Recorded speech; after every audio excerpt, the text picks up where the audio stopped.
Мен универдің 3 жылдық отработкасынан қалай құтылдым? По секрету айтайын қыздар, оның бірнеше жолы бар екен. Бірінші магистратураға түсу, екінші жолы жұмыссыздыққа тіркеліп қою, үшіншісі дипломмен жұмыс істеу, ал ең күшті варианты ол күйге шығып декретныйға кету.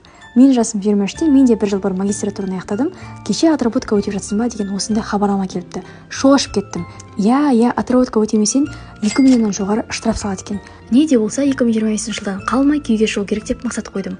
Бірақ отработкадан бұрын күйге шығуға асыққан себебім өз үйімнің жоқтығы болды. Алматыда 5 жыл жатақханада тұрып оқыдым. Кейін квартирадан квартираға көшіп қону ыңғайсыз болып кетті. Күйеуім үйіне көшіп барып тұрақты орын тапсам ғой, я болмаса өз үйімді алсам екен деп тілейтінмін. Қыз бала үшін жылу ұясының тұрақты орнының болуы өте маңызды, келісесіздер ме? Бірақ Алланың қалауымен күйге шығу емес, 2025 жылы үй алу бұйырды. Сол себепті қазір мен күйге шығуға асықпаймын деп шештім.